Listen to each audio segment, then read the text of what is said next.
ইয়েমেনের প্রতিরোধ গোষ্ঠী লোহিত সাগর দিয়ে চলাচলকারী জাহাজগুলোতে নতুন করে আক্রমণের হুমকি দিয়েছে। কোনো সন্দেহ নেই যে তারা ইরানের পাশে দাঁড়াতেই উদ্যোগটি নিয়েছে। ২৬ জানুয়ারি থেকে ইরানের ওপর প্রচণ্ড চাপ তৈরির চেষ্টা চালাচ্ছে যুক্তরাষ্ট্র। কারণ দেশটিতে গড়ে তোলা সরকার বিরোধী বিক্ষোভ ব্যবহার করে সেখানকার সরকার ফেলে দিতে মার্কিন প্রেসিডেন্ট ডোনাল্ড ট্রাম্প সামরিক ব্যবস্থার হুমকি দিয়ে রেখেছেন। একটি মার্কিন বিমানবাহী রণতরী ইরানের কাছাকাছি যাচ্ছে। সংক্ষিপ্ত ভিডিওতে একটি জ্বলন্ত জাহাজের ছবি দেখিয়ে কড়া বার্তা দিয়েছে প্রতিরোধ গোষ্ঠীটি। এর বেশি কিছু তারা বলেনি। লোহিত সাগরে তাদের অভিযানে এ পর্যন্ত ১০০টিরও বেশি জাহাজ আক্রান্ত হয়েছে। ফিলিস্তিনে যুদ্ধবিরতির পর তারা ওই আক্রমণ বন্ধ রেখেছে, কিন্তু তারা সতর্কও করেছে যে প্রয়োজন হলে তারা আবারও আক্রমণ শুরু করবে। সেই সময় কি এসে গেছে?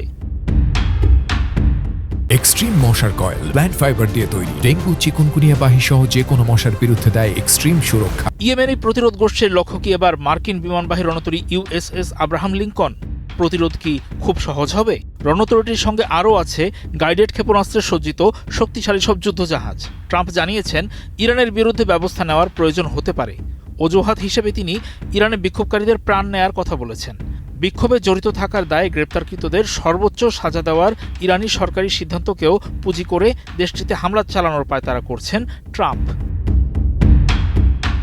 ইরানের প্রতিরক্ষা মন্ত্রণালয়ের মুখপাত্র জেনারেল রেজা তালাইনিক সম্ভাব্য হামলার বিষয়ে ইসরায়েল ও যুক্তরাষ্ট্রকে আবার সতর্ক করেছেন।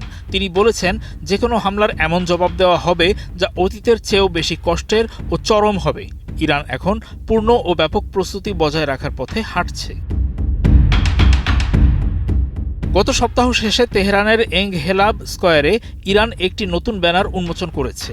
সেখানে মার্কিন বিমানবাহী রণতরী ইউএসএস আব্রাহাম লিঙ্কনকে লক্ষ্য করে হুমকি দেওয়া হয়েছে। ব্যানারটিতে রক্তাক্ত বিমানবাহী রণতরীর ছবি দেখা গেছে।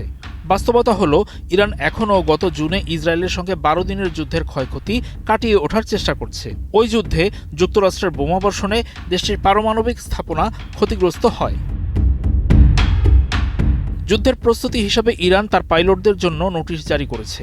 ছোট বেসরকারি বিমান চলাচলে নিষেধাজ্ঞা দেওয়া হয়েছে, তবে তেল শিল্প এবং জরুরি চিকিৎসা ফ্লাইটের জন্য ছাড় দেওয়া হয়েছে। ইরানে গত ২৮ ডিসেম্বর থেকে শুরু হওয়া সরকার বিরোধী বিক্ষোভের শুরুর দিকের কারণ ছিল দেশটির মুদ্রা রিয়ালের মান পড়ে যাওয়া। বিক্ষোভ দ্রুত সারা দেশে ছড়িয়ে দেওয়া হয়। দেশটির সরকার বিক্ষোভ দমনে কঠোর হয়েছে।